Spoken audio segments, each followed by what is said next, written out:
अग्निरग्रे प्रथमो एकतानाम् संजातानामुत्तमो विष्णुरासीत् यजमानाय परिकृत्य देवान् ईक्षवेदकम् हविरागच्छतम् महा अन्विष्ट विष्णोरवमुत्तमम् महः ईक्षापालेभ्यो मनसगुम् विशक्ता विश्वैर्देवैर्यज्ञैः संविधानो दीक्षास्मै यजमानाय दत्तम् दीक्षा दीक्षया दीक्षितः दीक्षया दीक्षितः यया आत्मा दीक्षया दीक्षयामि अन्तरिक्षम् दीक्षा यदा वायुर्दीक्षया दीक्षितः यदा वायुर्दीक्षया दीक्षितः यदा आत्मा दीक्षया दीक्षयामि योर्दीक्षा यदा नित्यो दीक्षया दीक्षितः यदा नित्यो दीक्षया दीक्षितः यदा आत्मा दीक्षया दीक्षयामि यो दीक्षा यदा चन्द्रमा दीक्षया दीक्षितः यदा चन्द्रमा दीक्षया दीक्षितः यदा आत्मा दीक्षया दीक्षयामि आत्मदीक्षा यदा वरुणो राजा दीक्षया दीक्षितः यदा वरुणो राजा दीक्षया दीक्षितः यदा आत्मा दीक्षया दीक्षयामि ओषधयो दीक्षा यदा सोमो राजा दीक्षया दीक्षितः यदा सोमो राजा दीक्षया दीक्षितः यदा आत्मा दीक्षया दीक्षयामि वाग्दीक्षा यदा प्राणो दीक्षया दीक्षितः यदा प्राणो दीक्षया दीक्षितः यदा आत्मा दीक्षया दीक्षयामि दुष्कृतम् कृतमिव सुपूतमृतस्य नःपतयो मृडयन्तु अग्नेन च सुपथा राजे अस्मान् विश्वानि देव वजुनानि विद्वान् योऽध्यस्मज्जुहुराडमेनो भूयिष्ठान् ते नममुक्तिम् विधेम उपस्पासद पृथिवी मुतज्जाम् मुदत्ताते मधुकाम् निष्ठितम् जगत् समन्दुभे सजोरन्द्रेण देवैर्दूराद्दवीयो अपसेदशत्रून् आर्कन्दयमलमोजो न आधारिष्टनेतुरिता बाधवानः अपप्रोवदुन्दुभे दुच्छनागुम् विन इन्द्रस्य मुष्टिरसि वीणयस्वा आमोदज प्रत्यावर्तयेमार्केतुमद्दुन्दुभिर्वामदेवी समश्ववर्णाश्चलन्ति नोनभोस्माकमिन्द्रनशिलो जयन्तो यथा हरप्रसवो गौर्यञ्जित्पदिहिताममुञ्जनाय यत्राः एतात्मवस्तप्रविद्याप्यम्भप्रादायज्ञे तव श्रिये सुदृशो अमर्जयन्तरुद्रयत्तेजनिमतारुचित्रम् यद्विष्णोरुपमन्निधायितेन पासिन्नामगोनाम् पदं यद्विष्णोर्विष्णोर्यत्पदं पदं यद्विष्णोः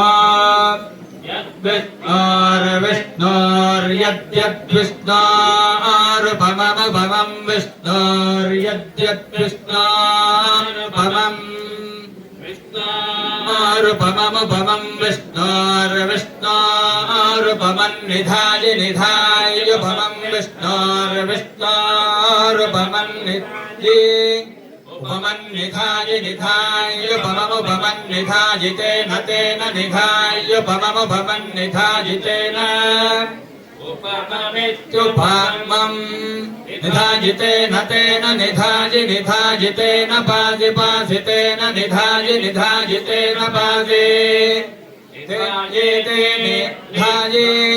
तेन पासितेन तेन पासि गुह्यं पासितेन तेन पासि गुह्यं पासि गुह्यं पासि गुह्यं नाम गुह्यं पाति पाति गुह्यं नाम गुह्यं नाम नाम गुह्यं गुह्यं नाम गोनां नाम गुह्यं गुह्यं नाम नाम गोनां नाम नाम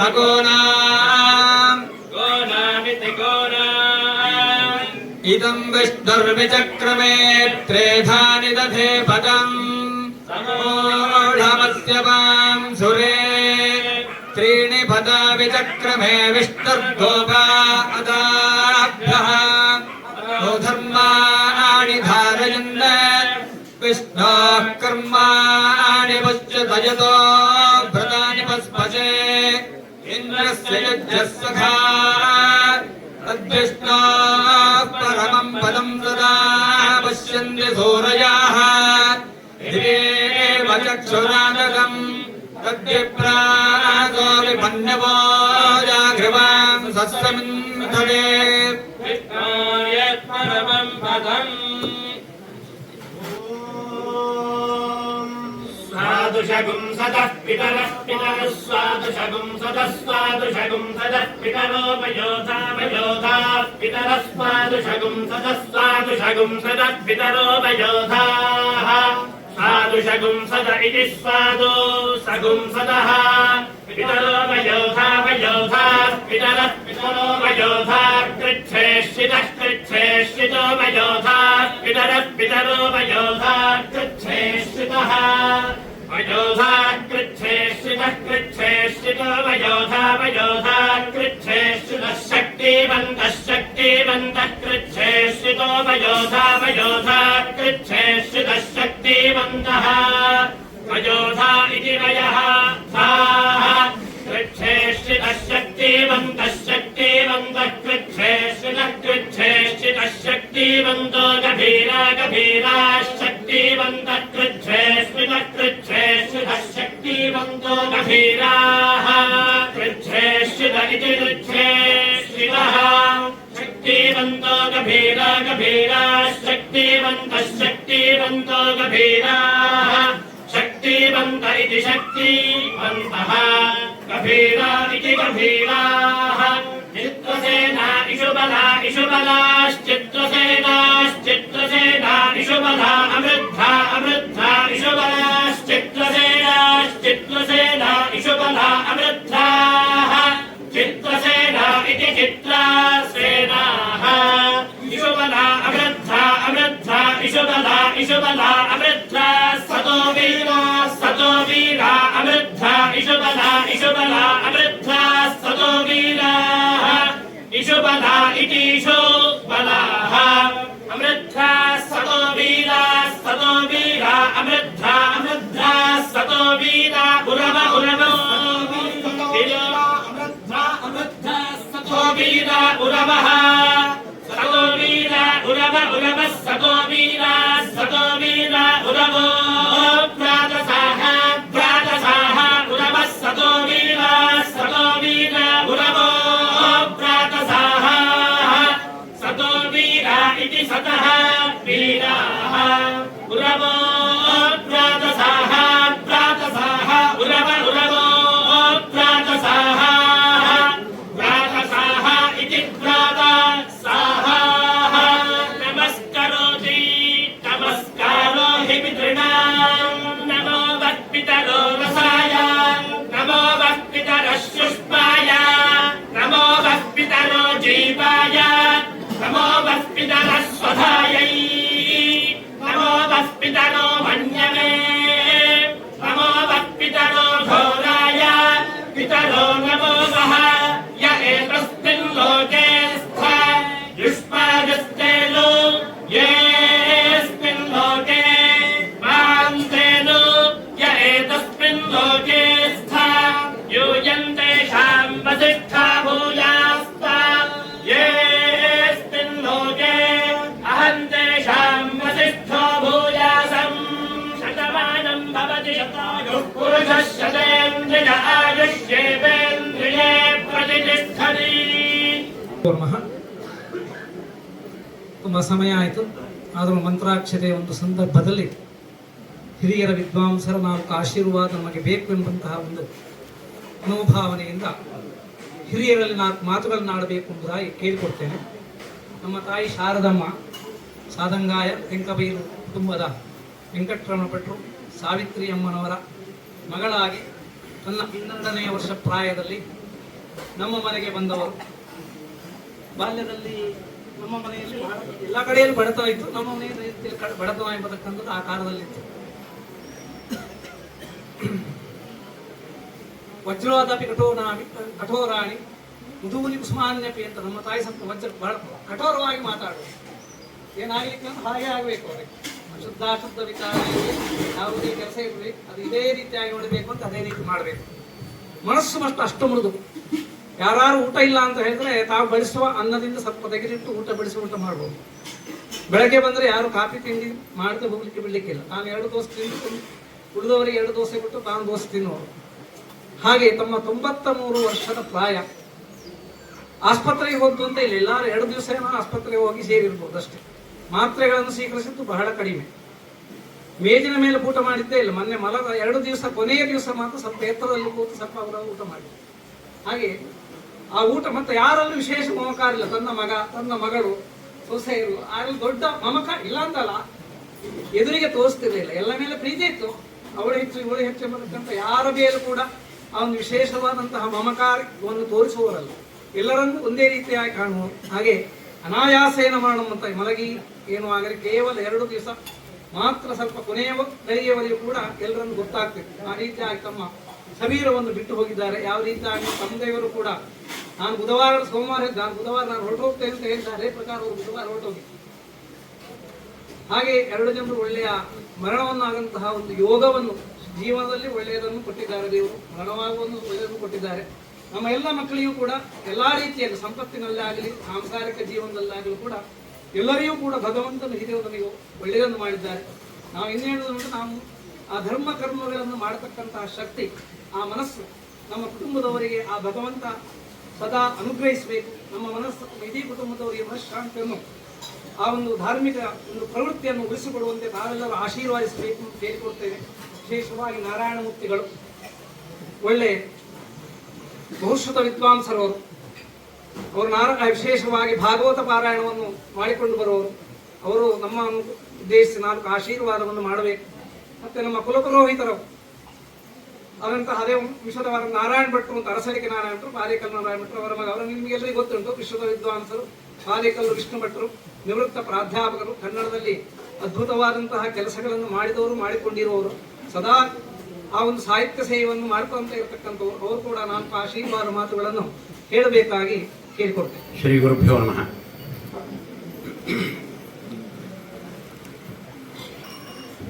ಗೋಳಂತಕೋಡಿ ರಾಮ್ ಭಟ್ರು ನಮಗೆಲ್ಲ ಪುರೋಹಿತರು. ಅವರ ಹಿರಿಯರಾದ ಗೋಪಾಲ ಭಟ್ರು ನಾವು ನೋಡಿದಂತಹ ವ್ಯಕ್ತಿತ್ವ. ಅವರ ಹಿರಿಯರನ್ನು ನೋಡಿದವರು ಇಲ್ಲಿ ಇದ್ದಾರೋ ನನಗೆ ಗೊತ್ತಿಲ್ಲ. ನಾವಂತೂ ಗೋಳಂತಕೋಡಿ ಪುರೋಹಿತರಲ್ಲಿ ನೋಡಿದ್ದು ಗೋಪಾಲ ಭಟ್ರನ್ನು. ಈಗ 5 ಮಂದಿ ಗೋಪಾಲ ಭಟ್ರ ಪ್ರತಿ ರೂಪಗಳನ್ನು ನಾವಿಲ್ಲಿ ಅವರ ತಾಯಿಯ ಉತ್ತರ ಕ್ರಿಯೆಯನ್ನು ಮಾಡ್ತಾ ಇರುವಂತಹ ಸಂದರ್ಭದಲ್ಲಿ ನೋಡ್ತಾ ಇದ್ದೇವೆ. ಇವರ ಮೂಲಕ ನಾವು ಅವರ ಹಿರಿಯರನ್ನು ಕಾಣ್ತಾ ಇದ್ದೇವೆ. ಇಲ್ಲಿ ನಾನು ಅವರ ಹಿರಿಯರ ಈ ಕಾರ್ಯಕ್ರಮದಲ್ಲಿ ಭಾಗವಹಿಸುವುದು ಕರ್ತವ್ಯ ಎಂಬ ದೃಷ್ಟಿಯಿಂದ ಬಂದಂಥವನಿದ್ದೇನೆ. 4 ಮಾತುಗಳನ್ನು ಹೇಳಬೇಕು ಎಂಬುದಾಗಿ ಹೇಳಿದ್ದಾರೆ. ಅತಿ ಸಂಕ್ಷಿಪ್ತವಾಗಿ 4 ಮಾತುಗಳನ್ನು ಹೇಳ್ತೇನೆ.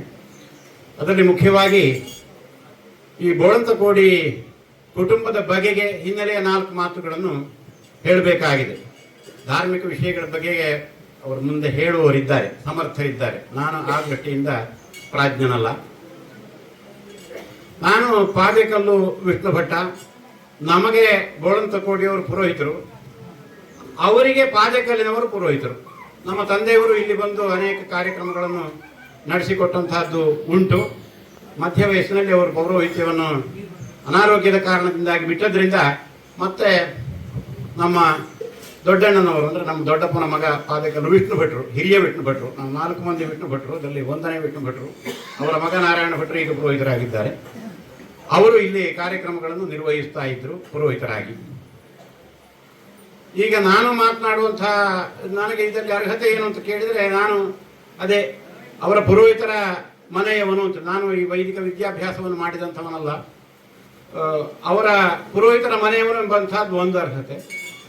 ಎರಡನೇದೇನು ಅಂತ ಹೇಳಿದರೆ, ಇವರ ತಂದೆಯವರಾದಂತಹ ಗೋಪಾಲ ಭಟ್ರ ತಂದೆ ನಾರಾಯಣ ಭಟ್ರು. ಆ ನಾರಾಯಣ ಭಟ್ರಿಗೆ ಪಾದೇಕಲ್ಲ ಅಜ್ಜನ ಮನೆ. ನಾರಾಯಣ ಭಟ್ರ ತಂದೆ ಶಂಕರ ಭಟ್ರಿಗೆ ಪಾದೇಕಲ್ಲು ಗಣಪತಿ ಭಟ್ರು ಅಂತ. ನನ್ನ ತಂದೆಯವರ ಅಜ್ಜ ಅವರ ಅಂತಿಮ ವರ್ಷಗಳಲ್ಲಿ ಸನ್ಯಾಸಿಯಾಗಿ ಮುಕ್ತರಾದರು. ಅವರ ಸಮಾಧಿ ವಿಟ್ಲ ಛತ್ರದಲ್ಲಿ ಇದೆ. ನಮ್ಮ ತಂದೆಯವರು ನಿತ್ಯ ತರ್ಪಣದಲ್ಲಿ ಶಂಕರ ಭಟ್ರಿಗೆ ತರ್ಪಣ ಇತ್ಯಾದಿಗಳನ್ನು ಮಾಡ್ತಾ ಇದ್ದಂತಹದ್ದು ನಮಗೆ ಗೊತ್ತು. ಆ ಶಂಕರ ಭಟ್ರ ಮೊಮ್ಮಗ ಶಂಕರ ಭಟ್ರು, ಬೋಳಂತಕೋಡಿ ಶಂಕರ ಭಟ್ರು ಎಂಬುದಾಗಿ ಸಾಹಿತಿಗಳಾಗಿ ಬಹಳ ಪ್ರಸಿದ್ಧರಾದವರು ಗೋಪಾಲ ಭಟ್ರ ದೊಡ್ಡಣ್ಣ. ಅವರು ಪೌರೋಹಿತ್ಯ, ವೈದಿಕ ವಿದ್ಯಾಭ್ಯಾಸ ಇತ್ಯಾದಿಗಳನ್ನು ಚೆನ್ನಾಗಿ ನಿರ್ವಹಿಸಿದ ಮೇಲೆ, ಚೆನ್ನಾಗಿ ಕಲಿತ ಮೇಲೆ ಅವರು ಕನ್ನಡ ಪಂಡಿತರಾಗಿ ಮಂಗಳೂರಿನಲ್ಲಿ ಕನ್ನಡ ಪಂಡಿತರಾಗಿ ವಾಸ ಮಾಡಿ ಅಲ್ಲಿಯೇ ತಮ್ಮ ಎಲ್ಲ ಕೆಲಸಗಳನ್ನು ಮಾಡಿದಂಥವರು. ಬೋಳಂತಕೋಡಿ ಶಂಕರ ಭಟ್ರ ಹೆಸರು ಮಕ್ಕಳ ಸಾಹಿತ್ಯದ ಕ್ಷೇತ್ರದಲ್ಲಿ ತುಂಬ ಪ್ರಚಲಿತವಾದಂತಹದ್ದು. ಕನ್ನಡ ಸಾಹಿತ್ಯವನ್ನು ಅಧ್ಯಯನ ಮಾಡಿದಂಥವರಿಗೆಲ್ಲರಿಗೂ ಗೊತ್ತುಂಟು ಬೋಳಂತಕೋಡಿ ಶಂಕರ ಭಟ್ರು. ಮತ್ತೆ ಬೋಳಂತಕೋಡಿ ಮಹಾಬಲೇಶ್ವರ ಶರ್ಮ, ಬಿ ಶಂಕರ ಭಟ್ಟ ಮತ್ತು BM ಶರ್ಮ ಎಂಬ ಹೆಸರಿನಲ್ಲಿ ಅನೇಕ ಪುಸ್ತಕಗಳನ್ನು ಸಿದ್ಧಪಡಿಸಿದ್ದಾರೆ. ಅವರು BM ಶರ್ಮ ಅವರು ಪುತ್ತೂರಿನಲ್ಲಿ ಪಂಡಿತರಾಗಿದ್ದಂಥವರು. ಈ ಅಣ್ಣ ತಮ್ಮ ಕನ್ನಡ ಸಾಹಿತ್ಯ ಕ್ಷೇತ್ರದಲ್ಲಿ ಬಹಳ ಹಿಂದಿನಿಂದಲೇ 60ಕ್ಕಿಂತ ಹಿಂದೆ 1960ಕ್ಕಿಂತ ಹಿಂದೆ ತುಂಬ ಕೆಲಸ ಮಾಡಿದಂತಹ ಹಿರಿಯರು.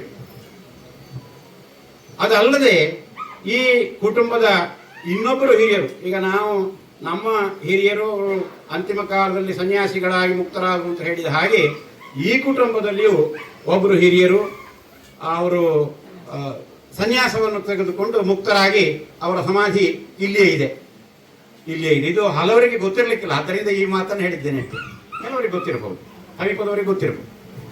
ಆಮೇಲೆ ಇನ್ನೊಂದು ವಿಷಯ ಅಂತ ಹೇಳಿದರೆ, ಈ ಮನೆತನಕ್ಕೆ ನಮ್ಮ ಈ ಪ್ರದೇಶದಲ್ಲಿ ಮಂಗಳೂರು ಹೋಬಳಿಯಲ್ಲಿ ಜಕರಕೋಡಿ, ತೆಂಕಬೈಲು, ಆಲಂಗಾರು, ಕಿಳಿಂಗಾರು, ತೋಟಿ ಮನೆತನದ ಇವರು ಉತ್ತರ ಕನ್ನಡದಿಂದ ತೋಟದ ಮನೆ ಎಂಬಲ್ಲಿಂದ ಬಂದು ತೋಟಿ ಮನೆತನ ಎಂಬುದಾಗಿ ಅದಕ್ಕೆ ಹೆಸರಾಯಿತು ಎಂಬುದಾಗಿ ಹೇಳ್ತಾರೆ. ಈ ಮನೆತನದ ಒಬ್ಬರು ಹಿರಿಯರು ಬಹಳ ದೊಡ್ಡ ಯಕ್ಷಗಾನ ಕವಿಗಳಾಗಿದ್ದರು. ತೋಟಿ ತಿಮ್ಮಯ್ಯ ಭಟ್ಟ ಅಥವಾ ತೋಟಿ ತಿಮ್ಮಣ್ಣ ಭಟ್ಟ ಎಂಬುದಾಗಿ ಅವರಿಗೆ ಹೆಸರು. ಕುಕ್ಕುಟಪುರದ ತೋಟಿ ತಿಮ್ಮಣ್ಣ ಭಟ್ಟರು ಎಂಬುದಾಗಿ ಹೆಸರು. ಮೀನಾಕ್ಷಿ ಕಲ್ಯಾಣ ಮೊದಲಾದಂತಹ ಅವರು ಗ್ರಂಥಗಳನ್ನು ಬರೆದಿದ್ದಾರೆ. ಅಪ್ರಕಟಿತವಾದಂತಹ ಹಸ್ತಪ್ರತಿಗಳು ಇರಲಿಕ್ಕೂ ಸಾಕು. ತೋಟಿ ತಿಮ್ಮಯ್ಯ ಭಟ್ಟರು. ಕುಕ್ಕುಟಪುರ ಅಂತ ಹೇಳಿದ್ರೆ ಕೋಳಿಯೂರು, ಕುಕ್ಕುಟ ಅಂದ್ರೆ ಕೋಳಿ, ಕುಕ್ಕುಟಪುರ ಅಂದ್ರೆ ಕೋಳಿಯೂರು, ಕೋಳಿಯೂರಿನ ತಿಮ್ಮಯ್ಯ ಭಟ್ರು ಅವರು ಈ ಮನೆತನದವರು. ಹೀಗೆ ಈ ಮನೆತನದ ಅನೇಕ ಹಿರಿಯರು ದೊಡ್ಡ ಸಾಹಿತಿಗಳಾಗಿ, ಕನ್ನಡ ಪಂಡಿತರಾಗಿ, ವಿದ್ವಾಂಸರಾಗಿ, ವೇದ ವಿದ್ವಾಂಸರಾಗಿ, ಪುರೋಹಿತರಾಗಿ, ಆಮೇಲೆ ಸನ್ಯಾಸಾಶ್ರಮವನ್ನು ತೆಗೆದುಕೊಂಡಂಥವರು ಆಗಿ ಹಿರಿಯರಾಗಿ ಪ್ರಸಿದ್ಧರಾದಂಥವರು.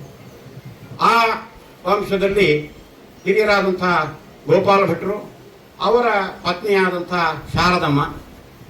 ಇವರು ಶಾರದಮ್ಮನವರು ಕೂಡ ನಮ್ಮ ಕುಟುಂಬದಿಂದಲೇ ಬಂದಂಥವರು. ನಮ್ಮ ಕುಟುಂಬದ ಇನ್ನೊಂದು ಶಾಖೆ ಸಾದಂಗಾಯ ಆ ಮನೆತನದಿಂದ ಬಂದಂಥವರು. ಹೀಗೆ 2-3 ರೀತಿಯ ಸಂಬಂಧಗಳಿರುವುದರಿಂದ ಆ ಕುಟುಂಬದ ಬಗ್ಗೆ 4 ಮಾತುಗಳನ್ನು ಆಡಬೇಕು ಎಂಬಂತಹ ಒಂದು ಅಪೇಕ್ಷೆ ಇದ್ದು ಅದಕ್ಕೆ ನಾನಿಲ್ಲಿ ನಿಂತಿದ್ದೇನೆ. ಈ ಪ್ರದೇಶದವರಿಗೆ ಬೋಳಂತಕೋಡಿ ಮನೆತನವನ್ನು ಪರಿಚಯಿಸಬೇಕಾದಂತಹ ಯಾವ ಅವಶ್ಯಕತೆಯೂ ಇಲ್ಲ. ಅವರಿಗೆ ವಿಸ್ತಾರವಾದಂತಹ ಶಿಷ್ಯವರ್ಗ ಇದೆ. ಆ ಶಿಷ್ಯವರ್ಗಗಳ ಎಲ್ಲ ಮನೆಗಳಲ್ಲಿ ಯೋಗ್ಯವಾದಂತಹ ರೀತಿಯಲ್ಲಿ ವೈದಿಕ ಕಾರ್ಯಕ್ರಮಗಳು, ಸಂಸ್ಕಾರ ಕರ್ಮಗಳು ಇತ್ಯಾದಿಗಳೆಲ್ಲ ನಡೀಬೇಕು ಎಂಬಂತಹದ್ದು ಒಂದೇ ಉದ್ದೇಶದಿಂದ ಅವರು ತಮ್ಮ ಕಾರ್ಯನಿರ್ವಹಣೆಯನ್ನು, ಪೌರೋಹಿತ್ಯವನ್ನು ಮಾಡಿಕೊಂಡು ಬಂದಿದ್ದಾರಷ್ಟೇ ಹೊರತು ಇದರಲ್ಲಿ ಯಾವುದೇ ರೀತಿಯ ಸ್ವಾರ್ಥಾಪೇಕ್ಷೆ ಇತ್ಯಾದಿ ಯಾವುದೂ ಇಲ್ಲದೆ ಕೆಲಸ ಮಾಡಿದಂಥವರು ಅವರ ಹಿರಿಯರು ಕೂಡ. ಎಷ್ಟೋ ಮನೆತನಗಳಲ್ಲಿ ಅವರು ಹೇಳಿದರು, ಬಡತನ ಎಂಬಂತಹ ಒಂದು ಮಾತನ್ನು ಹೇಳಿದರು. ಈಗಿನ ತಲೆಮಾರಿಗೆ ಆ ಬಡತನದ ಆ ರೀತಿಯ ಇವತ್ತು ಮಧ್ಯಾಹ್ನಕ್ಕೆ ಏನು ಮಾಡೋದು, ಸಂಜೆಗೆ ಏನು ಮಾಡೋದು ಎಂಬಂಥ ಆ ಸಮಸ್ಯೆ ಇದ್ದಂಥ ಬಡತನದ ಪರಿಚಯ ಪ್ರಾಯಶಃ ಈಗಿನ ತಲೆಮಾರಿನ 100ಕ್ಕೆ 99 ಮಂದಿಗೆ ಇಲ್ಲ ಅಂತ ನಾನು ಅಂದುಕೊಂಡಿದ್ದೇನೆ. ಆದರೆ ಆ ಬಡತನದ ಮನೆಗಳು ಈಗಲೂ ಇರಬಹುದು.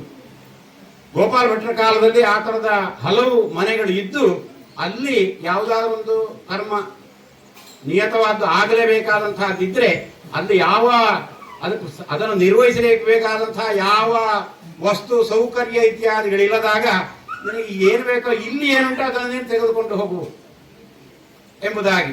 ವಸ್ತ್ರ ಬೇಕಾದ್ರೆ ವಸ್ತ್ರ, ತೆಂಗಿನಕಾಯಿ ಬೇಕಾದ್ರೆ ಕಾಯಿ, ಅಕ್ಕಿ ಬೇಕಾದ್ರೆ ಅಕ್ಕಿ, ಪಾತ್ರೆ ಸಾಮಾನುಗಳೇನಾದ್ರೂ ಬೇಕಾದ್ರೆ ಅದು, ಕೊನೆಗೆ ದಕ್ಷಿಣೆ ಕೊಡ್ಲಿಕ್ಕೆ ಹಣ ಬೇಕಾದ್ರೆ ಅದನ್ನು ಕೂಡ ಅದು ಎಷ್ಟು ಎಂಬುದಾಗಿ ನೋಡದೆ ಕೈ ಎತ್ತಿ ಕೊಟ್ಟಂತಹ ಹಿರಿಮೆ ಗೋಪಾಲ ಭಟ್ರದ್ದು ಎಂಬುದಾಗಿ ನಾನು ಕೇಳಿದವನಿದ್ದೆ, ಬಲ್ಲವನಿದ್ದೇನೆ. ಇಂಥ ಹಿರಿಯ ಒಂದು ಕುಟುಂಬದಲ್ಲಿ ಹಿರಿಯ ತಾಯಿಯಾಗಿ ಶಾರದಮ್ಮನವರು ತಮ್ಮ ಅಂತಿಮ ದಿನಗಳನ್ನು ಹೇಗೆ ಕಳೆದರು ಅಂತ ಹೇಳುವಂತಹದ್ದನ್ನು ಅವರ ಮಗ ರಾಮ್ ಭಟ್ರು ಇಲ್ಲಿ ಹೇಳಿದ್ದಾರೆ. ಅನಾಯಾಸೇನ ಮರಣಂ ವಿನಾ ದೈನ್ಯೇನ ಜೀವನಂ ಎಂಬುದಾಗಿ ನಮ್ಮ ಹಿರಿಯರು ದೇವರ ಮುಂದೆ ಸದಾಕಾಲ ಮಾಡಿಕೊಂಡು ಬಂದಂತಹ ಪ್ರಾರ್ಥನೆ. ಗೋಪಾಲ ಭಟ್ರು ಕೂಡ ಅನಾಯಾಸ ಮರಣ ವಿನಾ ದೈನ್ಯದ ಜೀವನವನ್ನು ಪಡೆದಂಥವರು.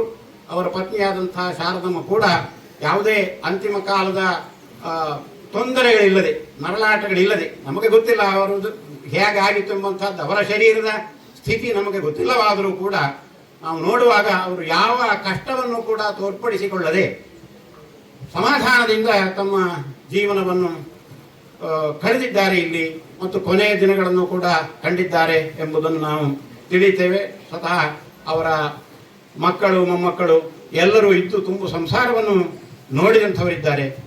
ಎಲ್ಲರೂ ಶ್ರದ್ಧೆಯಿಂದ ಹಿರಿಯರ ಕಾರ್ಯಗಳನ್ನು ಎಲ್ಲ ವೈದಿಕ ವರೇಣ್ಯರ ಒಂದು ಸಮೂಹದಿಂದ ಕೂಡಿಕೊಂಡು ಪುರೋಹಿತರ ನೇತೃತ್ವದಲ್ಲಿ, ಗುರಿಕಾರರ ನೇತೃತ್ವದಲ್ಲಿ ಮತ್ತು ಎಲ್ಲ ಬಂಧುಗಳು ಒಟ್ಟಿಗೆ ಇದ್ದುಕೊಂಡು ಈ ಕಾರ್ಯವನ್ನು ನಿರ್ವಹಿಸಿದ್ದಾರೆ. ಇಲ್ಲಿಂದ ಹೋದಂಥ ಅವರಿಗೆ ಸದ್ಗತಿ ಉಂಟಾಗಲಿ ಎಂಬುದಾಗಿ ಎಲ್ಲರೂ ಹಾರೈಸಬೇಕಾದಂತಹದ್ದು ನಮ್ಮ ಕರ್ತವ್ಯ.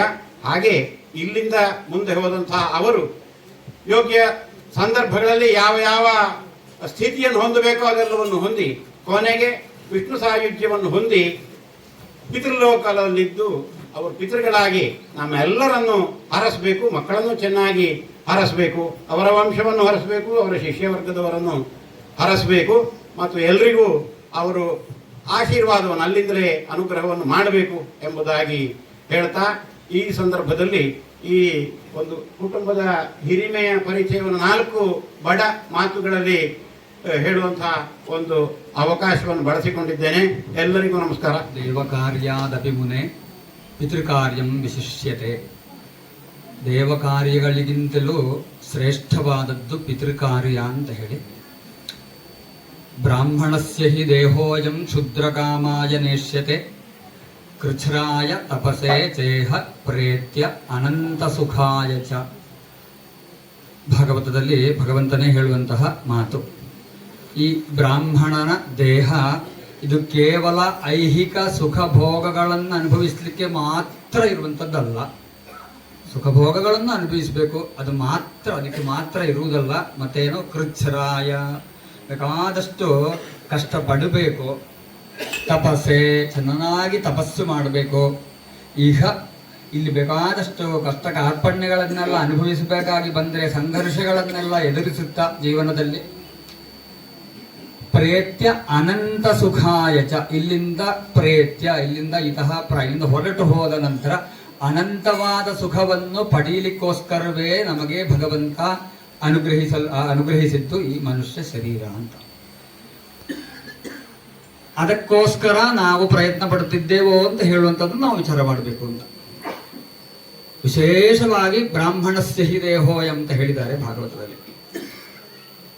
ಬ್ರಾಹ್ಮಣೋ ಜನ್ಮನಾಶ್ರೇಯಾನ್ ಸರ್ವೇಷಾಂ ಪ್ರಾಣಿನಾಮಿಹ. ಅದು ಭಾಗವತದಲ್ಲಿ ಸಾಕ್ಷಾತ್ ಶ್ರೀಕೃಷ್ಣ ಪರಮಾತ್ಮ ಹೇಳ್ತಾರೆ. ಪ್ರಾಣಿಗಳಲ್ಲಿ ಏನೋ ಬ್ರಾಹ್ಮಣ ತುಂಬ ಶ್ರೇಷ್ಠ ಅಂತ. ಇಲ್ಲಿ ಬ್ರಾಹ್ಮಣನ ಎತ್ತಿಕಟ್ಟಲಿಕ್ಕೆ ಎಲ್ಲ ಮಾತಾಡ್ತಾ ಇರೋದು. ಎಲ್ಲರೂ ಬ್ರಾಹ್ಮಣರ ವೃಂದ, ಬ್ರಾಹ್ಮಣರ ಸಂಖ್ಯೆ ಜಾಸ್ತಿ ಇರುವ ಕಾರಣ ಮಾತ್ರ ಹೇಳ್ತಾ ಇದ್ದೇವೆ. ನಮ್ಮ ಬೆಲೆ ಏನು ಅಂತ ನಮಗೆ ಗೊತ್ತಾಗಲಿಕ್ಕೋಸ್ಕರ ಅಷ್ಟೇ.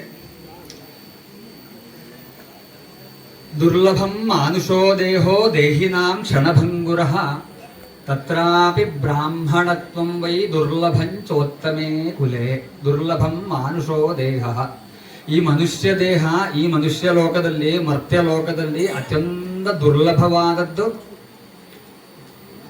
ಆದರೆ ದುರ್ಲಭವಾದದ್ದಾಗಿದ್ರೂ ಇದು ಕ್ಷಣಭಂಗುರವೂ ಹೌದು. ಯಾವ ಹೊತ್ತಿಗೆ ಎಷ್ಟೊತ್ತಿಗೆ ಬೇಕಾದ್ರೂ, ಇವತ್ತು ನೋಡ್ತಾ ಇದ್ದೇವೆ, ನಿನ್ನೆ ನೋಡ್ತಾ ಇದ್ದವರು ಇವತ್ತಿಲ್ಲ, ಕಳೆದ ಕ್ಷಣದಲ್ಲಿ ನೋಡ್ತಾ ಇದ್ದವರು ನಾವು ಈಗ ನೋಡ್ತಾ ಇರ್ಲಿಕ್ಕಿಲ್ಲ. ಕೆಲವೊಮ್ಮೆ ಯಾವುದು ಶಾಶ್ವತವಲ್ಲ.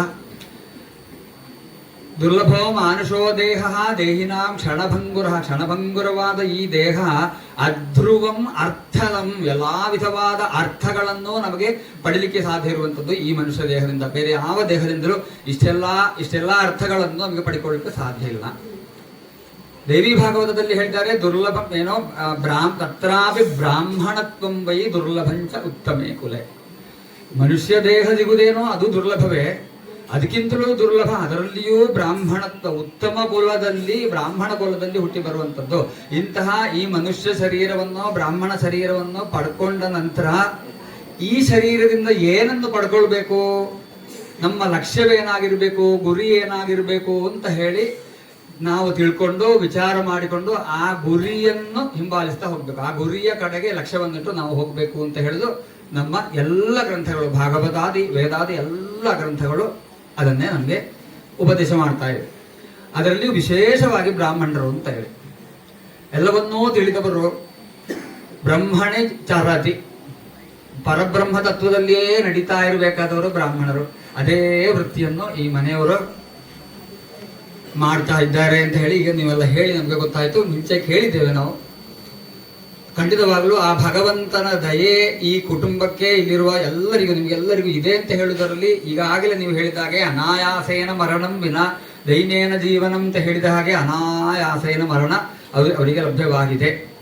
ಅಪ್ಪನಿಗೂ ಅಮ್ಮನಿಗೂ ಇಬ್ಬರಿಗೂ ಹೇಳಿದ ರೀತಿಯಲ್ಲಿ ನಾವೆಲ್ಲರೂ ಬಯಸಬೇಕಾದದನ್ನೇ, ಯಾವ ಸಂಶಯ ಇಲ್ಲ. ದೈಹಿಮೇ ಕೃಪಯಾ ಶಂಭೋ ತ್ವಯಿ ಭಕ್ತಿ ಮಚಂಚಲ ಅಲ್ವಾ.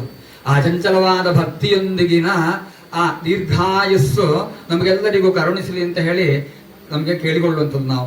ಹಾಗಿರುವಾಗ ಇಂತಹ ಈ ಮನೆಯಲ್ಲಿ ಮೃತರಾದಂತಹ ಆ ಶಾರದಾಮ್ಮನ ಸದ್ಗತಿಗೋಸ್ಕರ ಅಥವಾ ಆ ಪಿತೃ ಲೋಕ ಪ್ರಾಪ್ತಿಗೋಸ್ಕರ 1ನೇ ದಿನದಿಂದ ದಶ ದಿನದವರೆಗೆ 10 ದಿನದ ಪರ್ಯಂತ, ಅದೇ ರೀತಿ ಮತ್ತೆ ಏಕಾದಶ, ನಿನ್ನೆ ದಿನ, 12ನೇ ದಿನ, ಇವತ್ತಿಂದು ಮಾಡಿದಂತಹ ಎಲ್ಲ ಸತ್ಕರ್ಮಗಳು ಅದೆಲ್ಲವೂ ಅದೇ ರೀತಿ ವೇದ ಪಾರಾಯಣ, ಯಜುರ್ವೇದ ಪಾರಾಯಣ ಪೂರ್ತಿ, ಯಜುರ್ವೇದ ಪಾರಾಯಣ ಬ್ರಾಹ್ಮಣ ಸಹಿತ, ಶಾಖೆ ಸಹಿತ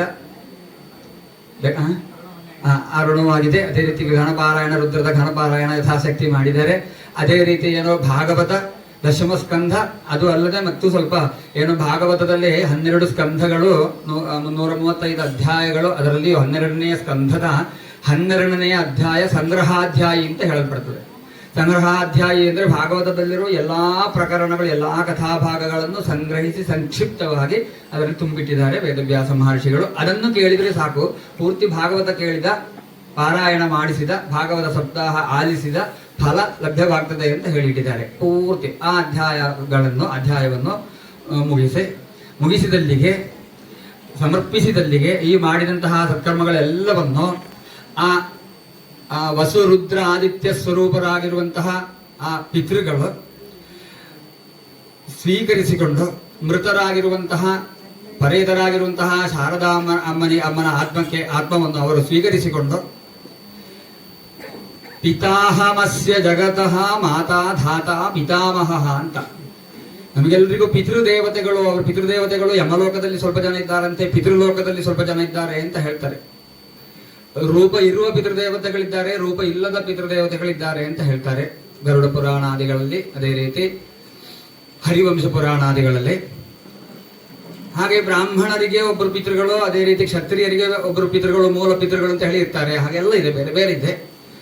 ಹಾಗೆ ಆ ಬ್ರಾಹ್ಮಣರಿಗೆ ಯಾವ ಮೂಲ ಪಿತೃ ಇದ್ದಾರೋ ಅಲ್ಲಿಗೆ ಸೇರಬೇಕಿದ್ರೆ ಈ ವಸು ರುದ್ರಾದಿತ್ಯ ಸ್ವರೂಪಿಯರಾಗಿರುವಂತಹ ಆ ಪಿತೃದೇವತೆಗಳ ಜೊತೆಗೆ ಸೇರಿ ಈ ಪಿತೃದೇವತೆಗಳಿಗೂ ಪಿತೃವಾಗಿರುವಂತಹ ಸಕಲರಿಗೂ ಪಿತಾ ಅಹಂ ಅಸ್ಯ ಜಗತಃ, ಈ ಲೋಕಕ್ಕೆ ನಾನೇ ಅಪ್ಪ, ನಾನೇ ಅಮ್ಮ, ನಾನೇ ಧಾತಾ ಪಿತಾಮಹ, ಅಜ್ಜನಿದ್ರೆ ಅದು ಎಲ್ಲವೂ ನಾನೇ ಅಂತ ಹೇಳಿ ಆ ಸಾಕ್ಷಾತ್ ಶ್ರೀಕೃಷ್ಣ ಪರಮಾತ್ಮ ತನ್ನ ಸಖ, ತನ್ನ ಮಿತ್ರ, ತನ್ನ ಭಕ್ತನಾಗಿದ್ದಂತಹ ಧೀರ ವೀರ ಶೂರ ಪರಾಕ್ರಮಿಯಾಗಿದ್ದಂತಹ ಅರ್ಜುನನಿಗೆ ಉಪದೇಶಿಸಿದಂತಹ ಮಾತು ಏನು? ಪಿತಾ ಅಹಮಸ್ಯ ಜಗತಃ ಸಂಪೂರ್ಣ ಜಗತ್ತಿನ ತಂದೆ ನಾನು ಅಂತಹ ಆ ಅಖಿಲಾಂಡ ಕೋಟಿ ಬ್ರಹ್ಮಾಂಡ ನಾಯಕನಾಗಿರುವಂತಹ ಸಕಲರಿಗೂ ಪಿತೃವಾಗಿರುವಂತಹ ಅಪ್ಪನಾಗಿರುವಂತಹ ಭಗವಂತ ಶ್ರೀ ಮಹಾವಿಷ್ಣುವಿಗೆ ಸೇರಿ ಇದೆಲ್ಲವೂ ಸೇರಿಸಿ ಆ ಭಗವಂತ ಸ್ವೀಕರಿಸಿಕೊಂಡು ಮಾಡಿರುವಂತಹ ಎಲ್ಲ ಸತ್ಕರ್ಮಗಳನ್ನು ಸಂತೋಷದಿಂದ ಸ್ವೀಕರಿಸಿ ಈ ಕುಟುಂಬಕ್ಕೆ ಇದೇ ರೀತಿಯನ್ನು ಯಾವುದೇ ರೀತಿಯ ಕುಂದುಕೊರತೆಗಳಿಲ್ಲದೆ ಅನವಚ್ಛಿನ್ನ ಸಂತತಿ ಕೀರ್ತಿ ವೃದ್ಧಿ ಶತ್ರು ಪರಾಜಯಾದಿ ಸಕಲ ವಿಧವಾದ ಅಭೀಷ್ಟಗಳಿಂದಲೂ ಕೂಡುವಂತಹ ಏನು ಆ ಜೀವನವನ್ನು ಮಾತ್ರವಲ್ಲ ಅಖಿಲಾಂಡಕೋಟಿ ಬ್ರಹ್ಮಾಂಡ ನಾಯಕನಾಗಿರುವಂತಹ ಶ್ರೀಕೃಷ್ಣ ಪರಮಾತ್ಮನ ಪಾದಾರವಿಂದಗಳಲ್ಲಿ ಅಚಂಚಲವಾದ ಭಕ್ತಿಯೊಂದಿಗಿನ ಆ ದೀರ್ಘಾಯುಸ್ಸನ್ನು ಈ ಕುಟುಂಬಕ್ಕೆ ನಮಗೆಲ್ಲರಿಗೂ ಕರುಣಿಸಲಿ ಅಂತೇಳಿ ಇಲ್ಲಿ ನೆಲೆಸಿರುವಂತಹ ಎಲ್ಲ ವೇದವಿದ್ ಬ್ರಾಹ್ಮಣರು ಆಶೀರ್ವದಿಸ್ತಾರೆ.